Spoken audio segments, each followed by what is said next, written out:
రామచంద్రుడు దయాసాగరుడు, సర్వదేవస్తుతుడు. జగతిన ధర్మరక్షణకై రామయ్య జన్మించినాడు. సత్యపాలనతో రామరాజ్యమును స్థాపించినాడు. ధర్మమును 4 పాదాలపై నడిపిన ఘనుడు. పితృవాక్య పాలనకై అడవికి వెడలిన రాఘవుడు. దుష్ట శిక్షణకై దివి నుండి భువికి వచ్చిన శ్రీమన్నారాయణుడు. ధర్మరక్షణ, సత్యపాలనను తన ధ్యేయంగా మలుచుకున్న కారణ జన్ముడు. సీతమ్మ మదిని గెలిచిన జానకి రాముడు. త్రేతాయుగాన సూర్యవంశాన జన్మించిన కోదండ రాముడు. సత్యవ్రత పాలనకై అన్నింటినీ త్యజించిన సత్యవ్రతుడు. అసాధ్యాన్ని సుసాధ్యం చేస్తూ రామసేతు నిర్మాణంతో దుష్ట శిక్షణ చేసి జగత్తును కాపాడిన జగత్ రక్షకుడు. నమ్మి కొలిచిన వారిని సదా రక్షించే పరంధాముడు. శరణు అన్న వారిని ఆదరించే శరణాగత వత్సలుడు.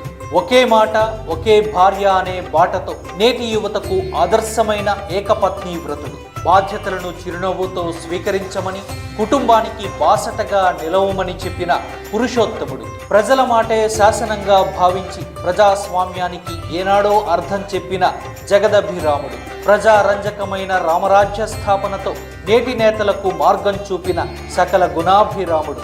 సీతారాముల కళ్యాణం లోక కళ్యాణానికి నాంది అనే నానుడికి అర్థం కలిగించిన కళ్యాణ రాముడు.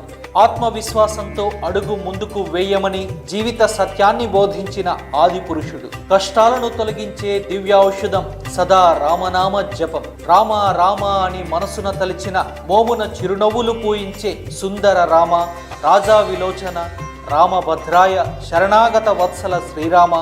శతకోటి వందనాలు నీకు లోకాభిరామ.